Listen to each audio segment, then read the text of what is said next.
All right, roast and beans. It's an exploration of coffee roasting, what goes into coffee roasting, and kind of everything about coffee roasting. So my inquiry question and project goals. My inquiry question was, what causes variability in roasted coffee, and what can I do to learn and control variability in roasted coffee to create a systematic approach to coffee roasting?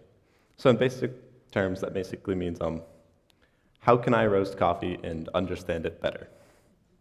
So my goals for the project were to replicate 4 local coffee roasters' roasts, discover more about the local coffee roasting industry, and create a guide for home coffee roasting. So the first part of my project was actually setting up the roaster. In my garage, I took that table, set it up, kind of cleaned everything off, and this was my dedicated space for the whole project. This table just stayed set up, and I got out the 2 roasters. I have 2 roasters. If you look at the picture to the right, the roaster on the left is the smaller roaster, and the roaster that I mainly use for the project, just because smaller batches, not a huge deal if you make a mistake, you're not wasting so much coffee. So the next part of my project was doing research, a very necessary part of the project. One resource that I used like tons was the Sweet Maria's glossary. It's like the holy grail for information on obscure coffee things. They have like every word coffee defined. It's an amazing resource and helped me greatly through the project. In the bottom right corner, there's a photo of the Specialty Coffee Association's website, and I use them for like a lot of protocol stuff. I use them to learn about the process known as cupping, which I'll talk about later on in the project. And they were also just a great resource for understanding how things coffee work. The next was selecting the origins and flavors of the beans that I would be working with for the project. So coffees have different flavors depending on what region they come from. There's 3 distinct regions. There's Central and South America, African coffees, then Asian coffees, and I chose one of each. I had an Ethiopian Yirgacheffe, which was my African coffee, the Indonesian Sumatra, which was my Asian coffee, and then my Costa Rican Tarrazu, which was my Central American coffee. The next step was sourcing these coffees. So green coffee, it looks like coffee beans, but it's green and smells like grain. I got all of my green coffee from Copan Coffee Trade, which is a green coffee importer that's based out of Texas. So that all had to come through the mail and get shipped to my house. But then the next part was getting locally roasted coffee of these origins, and that was kind of a fun part.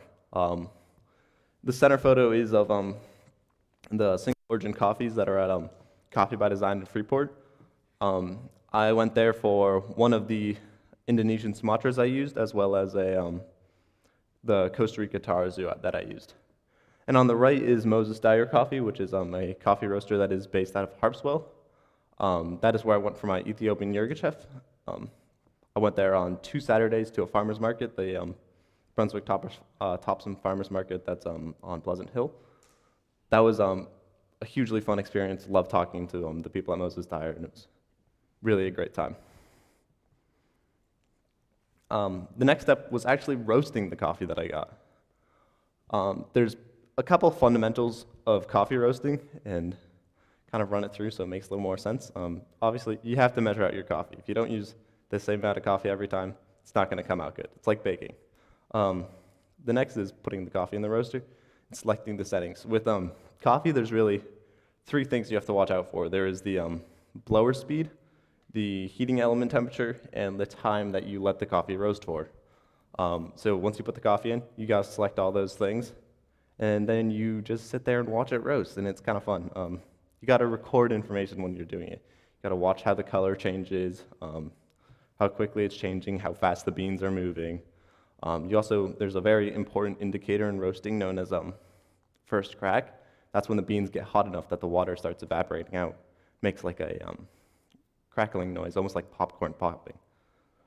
After the coffee is done roasting, you have to quickly get it out of the roaster and cool it off, which just requires lots of air going through the coffee, keeping the coffee beans moving. That photo on the right is a green coffee, so you can kind of see what it looks like. Looks like regular coffee, but just green. So I have a very short clip of the actual coffee roaster running.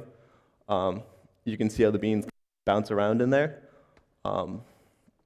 And the fan and blower are in the bottom, or the blower and the heating element are in the bottom of the roaster, and they push hot air up through the coffee, and it's the heat that actually changes the coffee and gives it its character and flavor. The photo on the right is of the cooling apparatus that I used for the project. I used a kitchen colander, pour the hot beans right out of the roaster into the colander, move over to a box bed where I'd shake them up and keep the cold air flowing through to cool the beans off.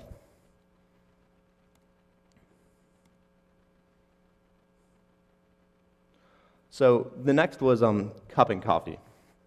Sounds a little funny, but cupping coffee is like the industry standard for evaluating coffee. It's a type of brewing coffee that allows you to taste just the flavors of the coffee, because as I briefly touched on earlier, each coffees have like their own unique flavors, and cupping is just the method that lets you taste only the flavors and takes out any possibility of bad flavors that might be brought by different methods of brewing coffee or inconsistencies brought by brewing coffee. So all cupping really is you take out a pre-dosed amount of coffee, pour it into a cup, and then put a pre-dosed amount of water into it, wait a couple minutes, the coffee sits to the bottom, and then you scoop off the coffee from the top of the spoon and slurp it. So it's kind of a fun process, but it takes a while. I did this a ton in my project, and I would bounce between cupping coffee, roasting new coffee, see if I get something new. And I had this notebook that I kept on the left. I filled up maybe 12.5 pages just writing notes about coffee, what flavors I taste, what to do next. So it was this cupping that allowed me to determine what steps I need to do next to my project. How can I go back to the coffee? How can I make it taste better? What I need to do. So it was a fun part of the project and kind of unique because most of the times you're not just relying on taste to understand what you need to do next. So reflecting on the replicated coffees. On the table up front here, I have the 3 coffees that I came out with that came out well. In the top left, I have the Ethiopian Yirgacheffe. That one came out really well. I really like that. As many teachers, even in this room here, sampled that coffee, and I heard pretty good feedback from it. So I'm really happy with how that one came out. It's very similar to the Moses Dyer coffee. And in the far right, I have Costa Rican Tarzu. This was a kind of a strange coffee because it was just really light, really acidic, really bright. But I think it came out great. I think my roast is pretty close to the Coffee by Design roast, and I'm happy with how it came out. And then the bottom, I have the Sumatras, the interesting ones. I initially started with trying to work with the Coffee by Design, and I had huge challenges with that. I'll talk about that a little more in my challenges slide. But later on, I got a Crossroads coffee, which is a roaster that's based out of Rockland. And I got pretty close to that roast, and I'm happy with that, how that one came out in relation to the Crossroads. So the next part of my project was creating a guide to coffee roasting. This was a time hog, but I'm so happy I did it, and I'm really happy with how it came out. There was a lot that went into this, a ton of research, a ton of time, and then I ended up with, I think it's 27 slides long, and it's just a great resource for anybody that wants to get into home roasting. It has all the basic information that you need, what to do next, different types of beans, different types of coffee roast. So it has the bare bones necessity of information. It's really all you need to get started. So I'm really happy with how that came out, and yeah. One of the final things I did for my project, and this was the most fun I had in my project. It was rewarding, fun, and it was kind of a nice way to tie it all together and show off what I've been doing for the past weeks. So I brought the coffees that I roasted as well as the coffees that I bought. I brought them all to FHS, kind of set up Mr. Ogilvy's room. Didn't really ask, but he seemed okay with it. and I just started making coffee. I had a couple pour-overs. I brought my electric tea kettle and my coffee grinder and just started making coffee and handing it out to teachers and students. And it was kind of nice to hear some feedback from teachers and students and see what they thought of the coffee that I roasted. And I think it was pretty good feedback, and I'm really happy, and it was kind of a nice way to tie everything together. So the challenges that I had with this project. The first challenge, it was just a really annoying one, was getting the green coffee.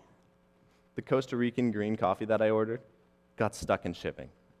And I planned on it being there for a certain date, and then it wasn't. So I was stuck at home wanting to roast Costa Rican coffee, but I had no Costa Rican coffee to roast. So that was kind of a setback of just waiting a couple days for it to show up. I could definitely do other things, but it was annoying not having it. The next was the Coffee by Design Sumatra. Man, I spent so much time trying to replicate that coffee. I probably had 18 different roasts that I couldn't get close to it. One of the later jars, you'll see a line of mason jars with just like a little bit of coffee in each one. And those are just all the roasts that I did, just trying to replicate that coffee. I just couldn't get anywhere near it, and it was really difficult. And then the last challenge I had was making packaging. What I really wanted to do when I first started the project was design a label and print it off that looks nice, clean, and crisp, that I could put on the bags that would look uniform and professional. And then I realized I don't really know what I'm doing. This would take a really long time for me to learn how to do properly.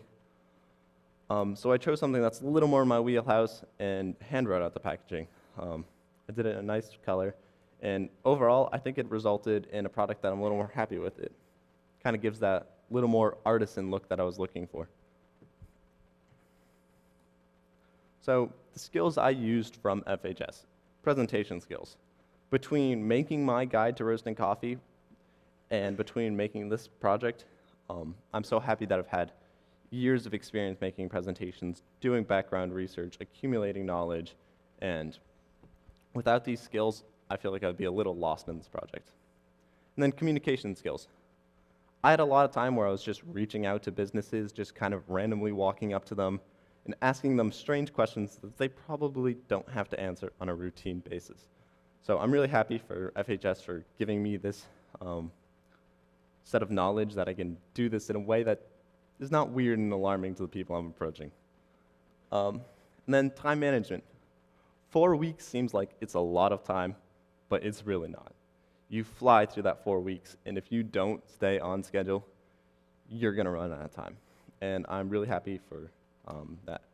Through my time at FHS, I've learned how to budget my time out appropriately so I don't run out of time.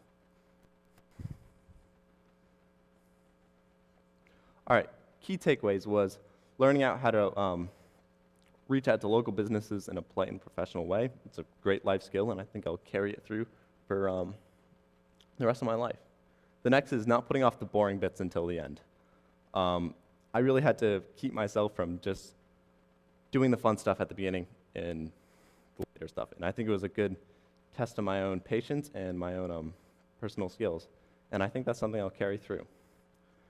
The next is developing my understanding of the coffee and the coffee industry. That is something that I really wanted from this project. I really wanted to learn more about it, and I think I accomplished that, so I'm pretty happy with that. And the next was applying research to achieve a desired result. There was a lot of times where early on in the project, I was kind of just guessing when I was roasting coffee, not really knowing what I was doing. But as I did more research, created the guide to coffee roasting, stuff started clicking. The later coffees that I roasted, they came out much quicker. I was able to get the results I wanted, and I credit that to my research. Couple quick thank yous. Thank you to Ms. Jensen for being my project advisor. For all my last minutes, thank you to Mr. Ogilvy for being somebody I can talk to about coffee. Thank you to my dad for giving me the space and the roasters. Thank you to Alicia Dyer for setting me up with the coffee tour at Coffee by Design. And thank you to Ms. Peterson and Ms. Levitt for the opportunities with senior projects. And thank you to FHS for giving us this awesome time. Any questions?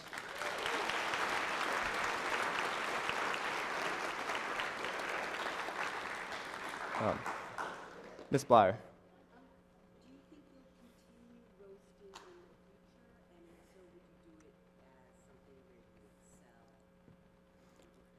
I probably won't sell it because it's a lot of work to sell it, and also I'm not really gonna be able to bring a coffee roaster and stick it in my dorm room. But I hope to like carry it through breaks and through the summer, and it's kind of a fun thing to do to tie over in the time. Thank you, Sam.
Okay, hi guys. Welcome to our senior project presentation on Van Gogh.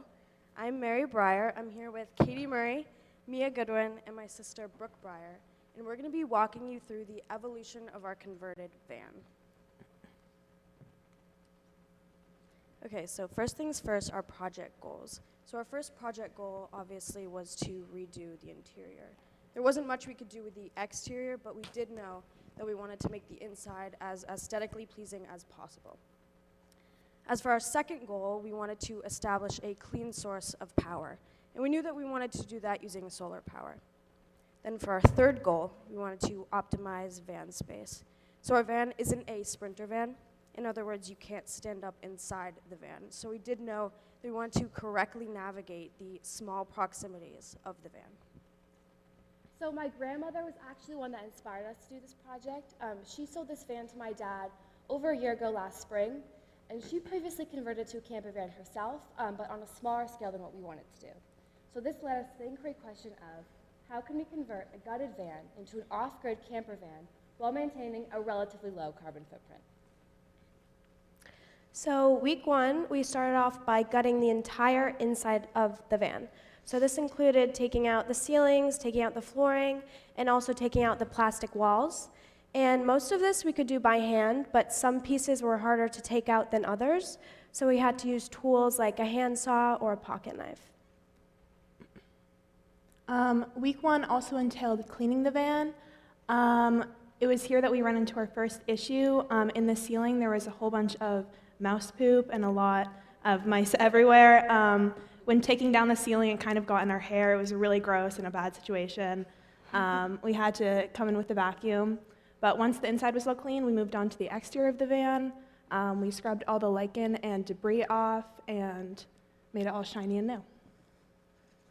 So next we went to Home Depot, and this is where we bought our vinyl wood flooring as well as our beadboard ceiling. And we also planned for weeks ahead by making a floor plan showing where we wanted our bed frame to be and also where we wanted our cabinets to be.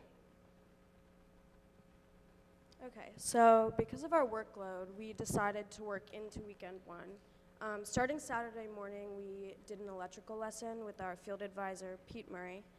Here we went over the basics of electricals like voltage and resistance. And then we mapped out our circuiting plan. So in terms of circuiting structure, you're looking at two different basic structures. You have your series and you have your parallel.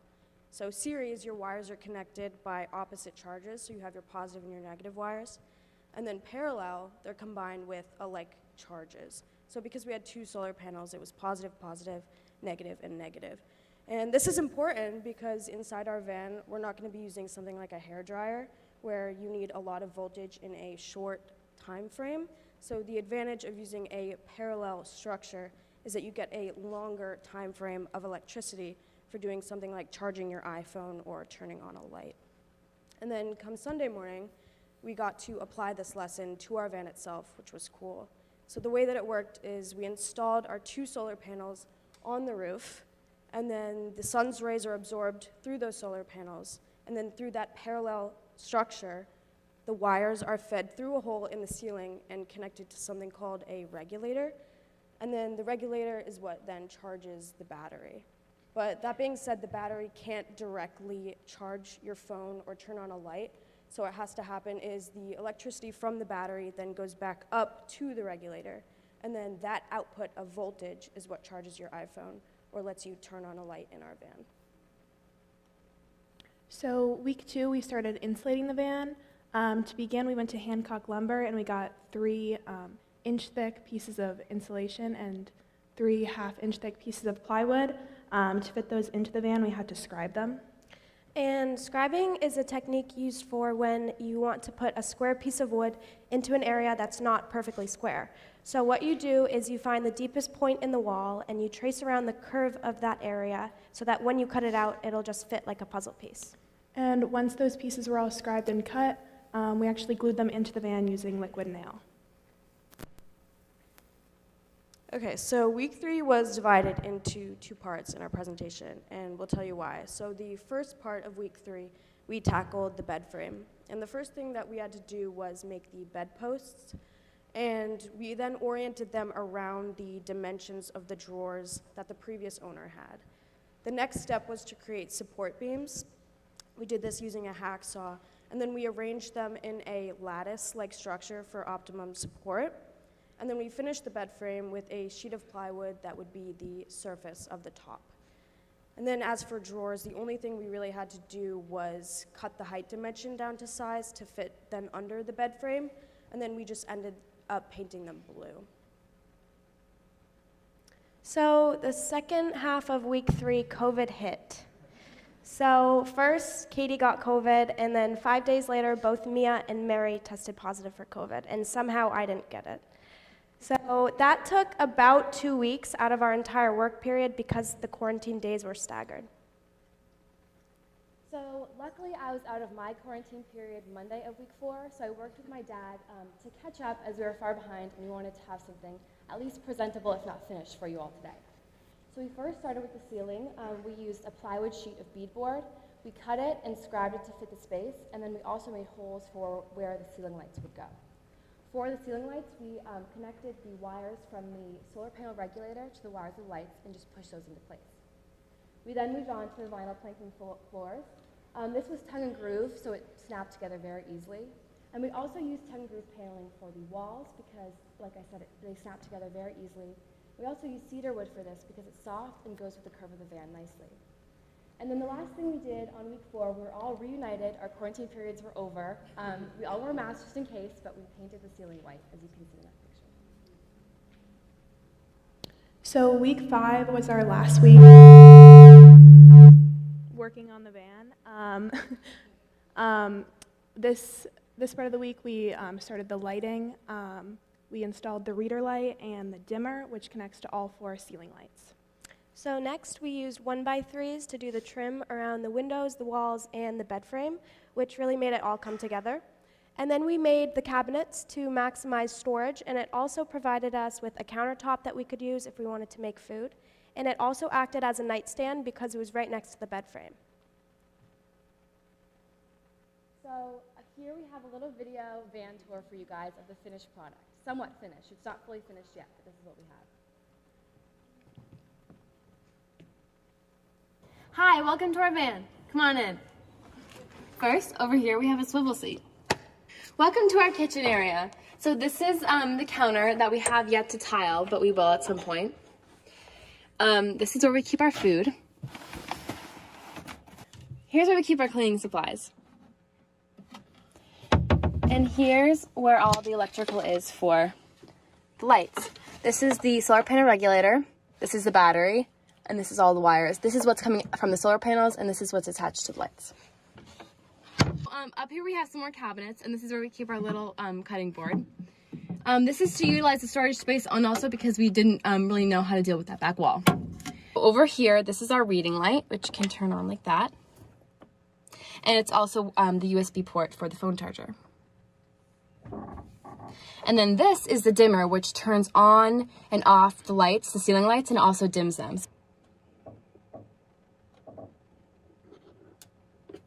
And that's all powered by the solar power from the roof. Mm-hmm. Hi, and welcome to the front. So, as you can see, it's pretty basic. We have a eucalyptus plant right here, the swivel seat right here. We're obviously not going to be driving it with the seat backwards, but yeah. Hi, and welcome to the bed. Take a look. So, down here we have a drawer, which right now has a speaker and some photos. Our plan is to add some curtains around the windows and also finish this trim piece right here. And yeah, come around the back. So over here is the back of the van where the bed ends and more storage is. Here's a full shot of the van. Katie? Oh, hi! Okay. What are you doing up there? Oh, let me show them. Here are our solar panels. They connect to the regulator and they give us electricity inside our van. Hi, thanks for coming to our van tour. Hope you enjoyed.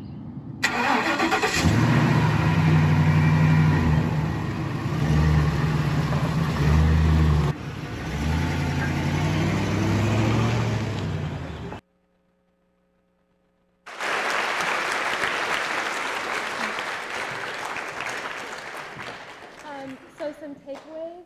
We definitely learned time management. We had a ton of work to fit into the 4 weeks to begin with, and then with our quarantine time obstacle, we definitely gained this skill. Construction skills, this one's obvious, but I think that we all feel a lot more comfortable with the tools that we've been using over the past couple weeks. Patience. So this process took a ton of trial and error, a ton of trips to the hardware store per day, so we definitely acquired this skill. And we learned a lot about electrical circuits and solar panel energy. So we learned a little bit about solar panels in APES, but we kind of rounded out our knowledge and got to apply it. And we learned a lot about electrical circuits. I don't think any of us knew about them before, and it was actually surprisingly interesting. Okay, so for some thank yous, we first wanted to thank Ms. Peterson and Ms. Levitt for letting us pursue this van conversion. Then Ms. Wood for being our project advisor and giving us the structure we needed during the project. Then we want to thank Pete Murray for being our field advisor and giving us knowledge on things like circuiting and also how to use power tools, because we had very minimum knowledge about that beforehand. We definitely do now. And then lastly, lastly, we want to thank the Ace Hardware and Home Depot workers for seeing us 2, 3, and sometimes 4 times a day for supply runs, and also letting us run around their stores and always assisting us when we needed it.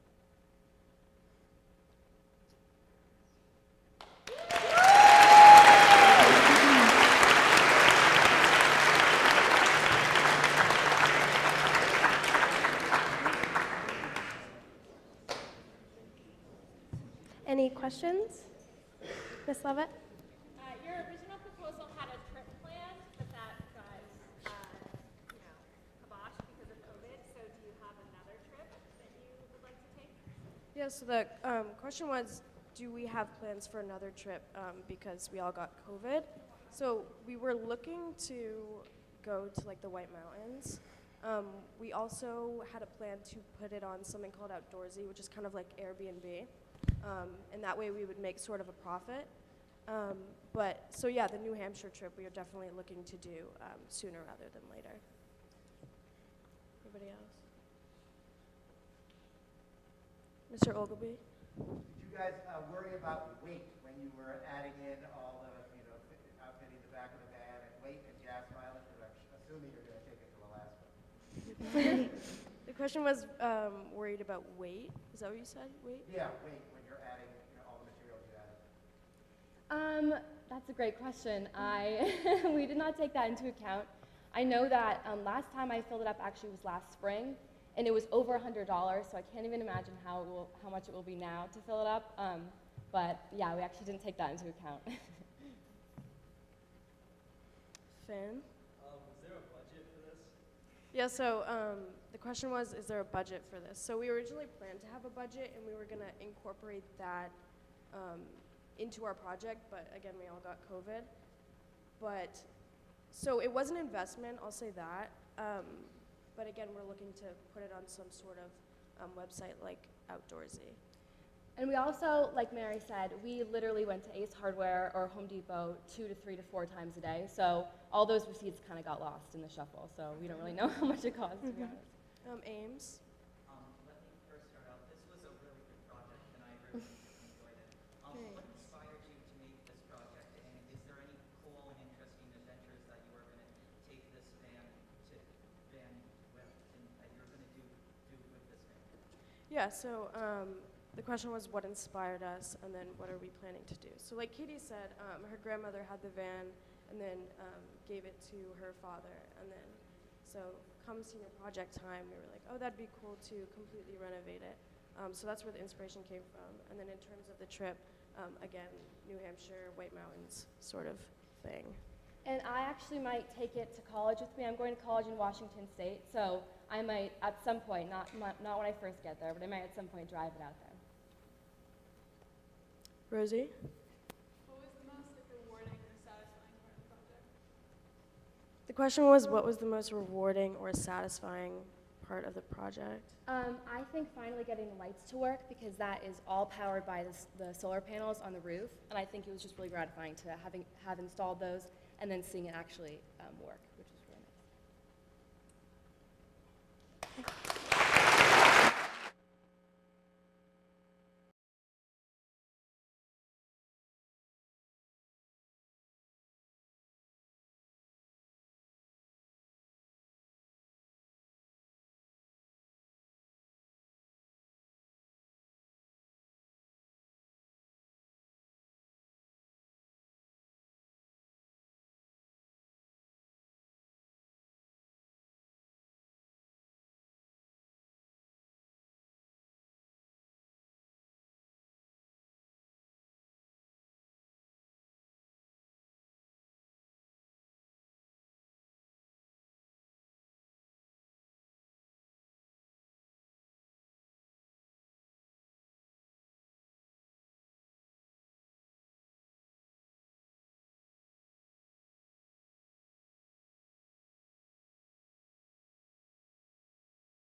Hello, my name is Abigail Martin, and this is You Are the Nurse Today.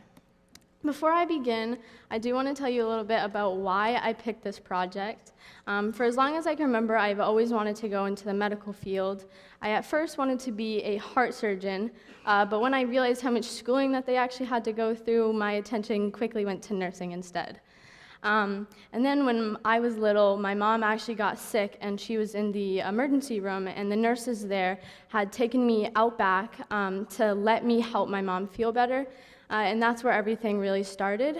I'm now a CNA, and I'm going to college for nursing.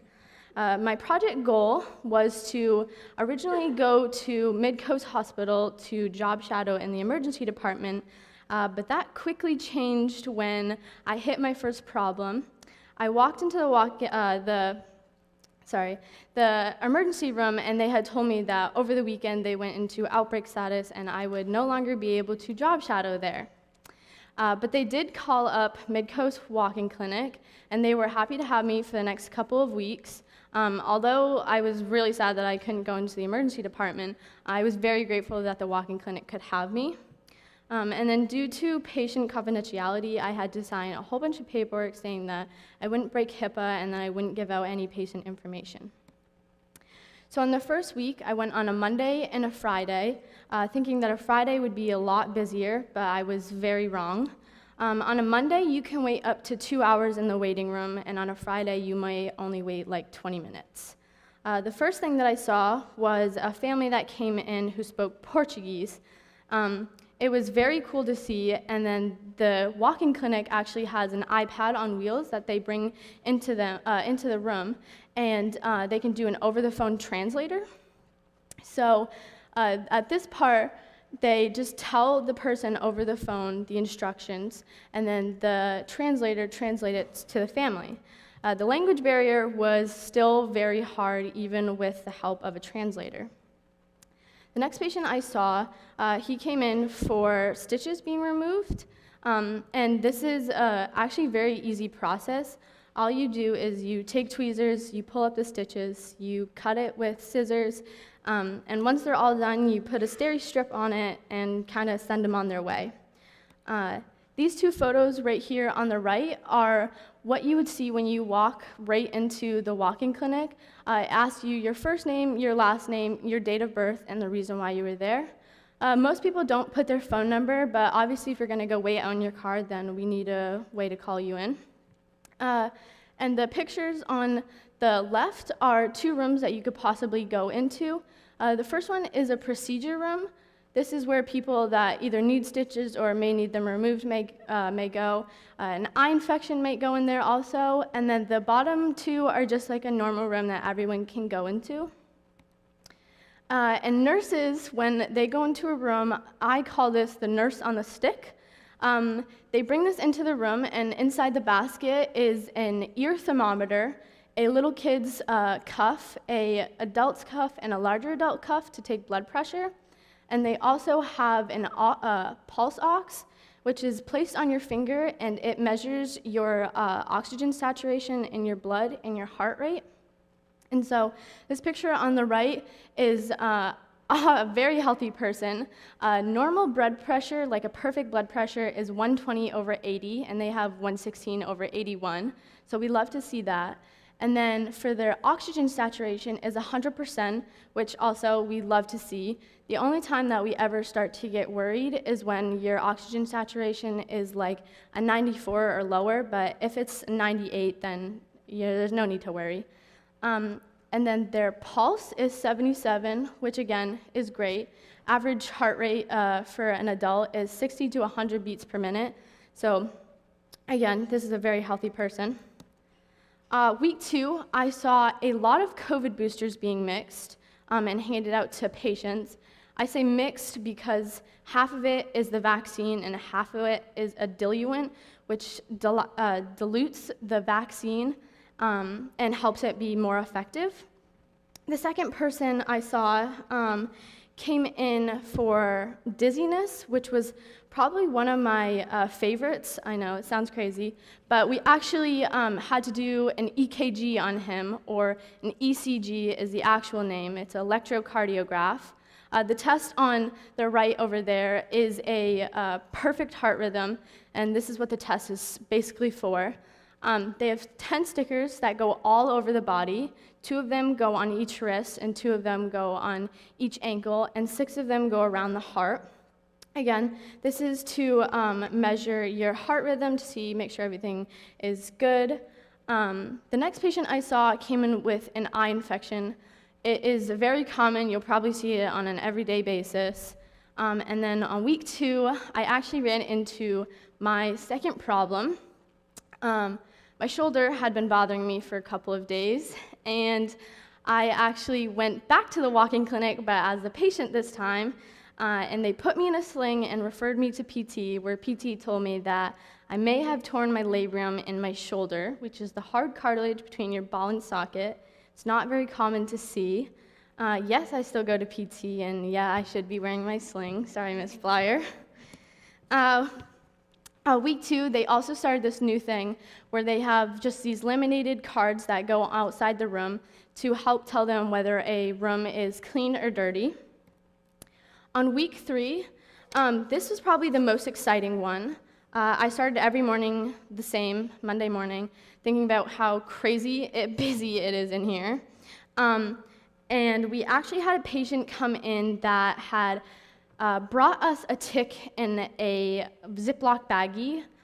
It had not related to why he came in at all, and it was not a deer tick, so we were a little concerned on why he brought it in. Again, another patient came in with an eye infection, and then the next patient came in with an eye infection is what they thought it was, but after the provider saw them, they were actually sent back out to us, just discharged, and then sent to the emergency department because the nurse had thought, or the provider had thought, that the patient had bulging eye syndrome, which is normally due to thyroid eye problems in the eyes. So she was sent to the emergency department. And then the next patient came in with face and neck swelling, which is not very common to see. And so obviously we asked her, did you eat, try, drink anything new? And she said that she did not try anything that would cause an allergic reaction. And it was very odd because everything else with the patient was very, very normal. So she was actually also discharged and sent to the emergency department for someone to keep a closer eye on her. And then, of course, week 3, my last challenge had hit me, and I got COVID. I was stuck in my house for the last week of my project. I was not able to do anything. I did want to interview some of the nurses, but they tend to be so busy that they do not even answer your emails. But on this last slide of pictures, this first one right here is called a centrifuge. It actually spins blood so fast that it breaks down into the components of blood, which is plasma and serum. They do this so they can get it ready for the lab to process. The machine in the middle is called a UA machine, or a urinalysis machine. Normally, a nurse will have you pee in a cup, and they'll take a dipstick, they'll stick it in your pee, and they'll stick it right in that bottom little slot right there, and they'll put it in. And it only takes about a minute to do, and it will tell you about a UTI, your kidneys, diabetes, pregnancy, and so many more things. And then the last 2 on the very far is flu and strep rapid tests. They take about 5 minutes, and you'll get your results. They used these probably on an everyday basis, except for the centrifuge. I never actually got to see that work. But over the last 4 weeks, I have learned so many new things, not just about my future, but about myself too. And I use so many skills from Freeport, like communication, public speaking, teamwork, and time management. Still going to school while doing this project was very difficult, but obviously I did manage. And I do want to say thank you to my parents for listening to me every single night. Miss Geyer, my project advisor. Miss Wood, over the last 4 years, I don't know what I would do without you. Miss Blyer for public speaking. probably wouldn't be up here right now. Ms. Peterson and Ms. Levitt for this opportunity, FHS for the last 4 years, and Midcoast Hospital and Midcoast Walk-In Clinic for having me.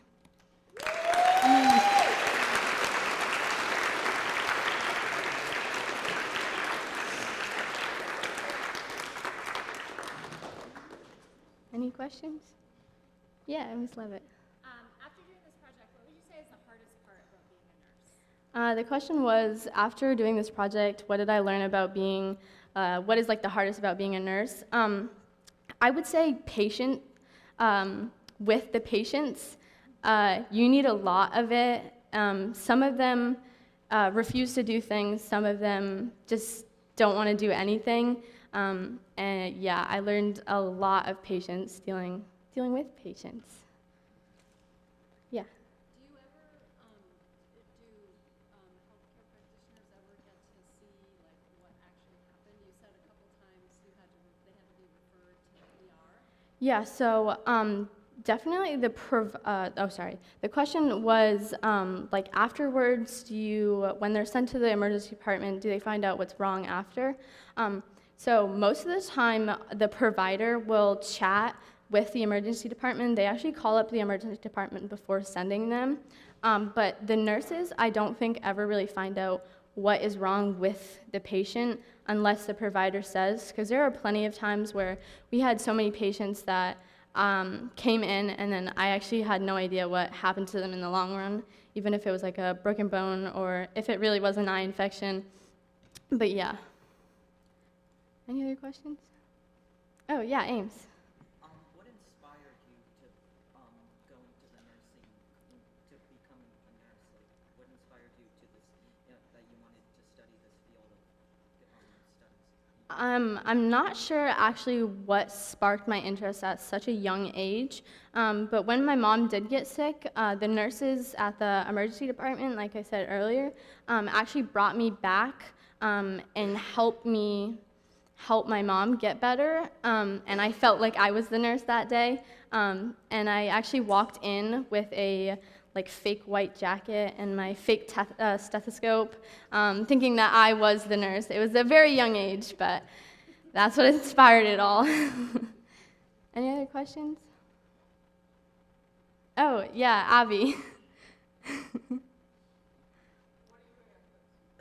After this, I am going to St. Joe's to major in nursing to hopefully become a emergency department nurse. That's why I also picked this project. And after a couple of years in the emergency department, I want to go to the operating room.